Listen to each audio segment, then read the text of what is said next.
பணித்துளிகள் ஜனவரி 17, 2026 இன்றைய தியானத்திற்கான தலைப்பு பரிசுத்தத்தை விரும்புகிற தேவன். தியான வசனம் யாத்ராகமம் 20:8. ஓய்வு நாளை பரிசுத்தமாய் ஆசரிக்க நினைப்பாயாக. பரிசுத்தம் என்றால் பிரித்து வைக்கப்பட்டது என்று பொருள். எனவே தேவனுக்காக பிரித்து வைக்கப்பட்ட எதுவும் பரிசுத்தமானது.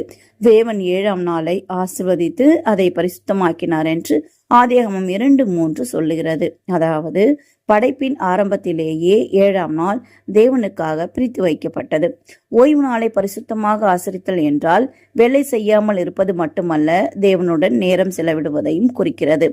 அந்த நாளை தேவனுக்காக பிரித்து வைத்து ஆவிக்குரிய செயல்களை செய்வது ஆகும். நம்முடைய மனதை அமைதிப்படுத்தவும் ஆற்றலை புதுப்பிக்கவும் ஓய்வு நாள் உதவுகிறது. நீங்கள் என் ஓய்வு நாட்களை ஆசரிக்க வேண்டும், உங்களை பரிசுத்தப்படுத்துகிற கர்த்தர் நான் என்பதை நீங்கள் அறியும்படி இது உங்கள் தலைமுறை தோறும் எனக்கும் உங்களுக்கும் அடையாளமாயிருக்கும் என்று யாத்ராகமம் 31:13 கர்த்தர் கூறுகிறார். நாம் அவருடைய நாளை பரிசுத்தமாக ஆசரிக்கும் போது அவரோடு நாம் வைத்துக் கொள்ளுகிற உறவினால் நாம் பரிசுத்தமாகிறோம்.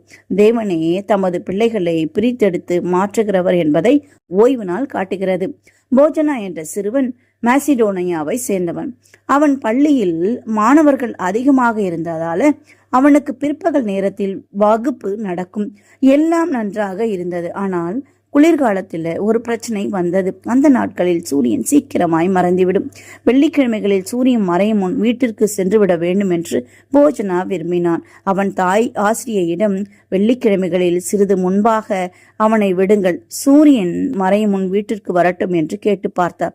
ஆனால் ஆசிரியர் மறுத்துவிட்டார். போஜனாவுக்கு துக்கமாக இருந்தது.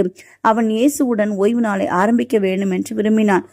அதனால் அவன், அன்பான தேவனே, உம்முடைய ஓய்வு நாளை ஆசரிக்க எனக்கு உதவிடும் என்று ஜெபித்தான். ஓர் அற்புதம் நடந்தது. இருட்டாக முன் குழந்தைகள் வீட்டிற்கு செல்ல வசதியாக பள்ளிகளை சீக்கிரம் முடிக்க வேண்டும் என்று அரசு ஒரு புதிய விதியை பிறப்பித்தது. போஜனா மிகவும் மகிழ்ந்தான்.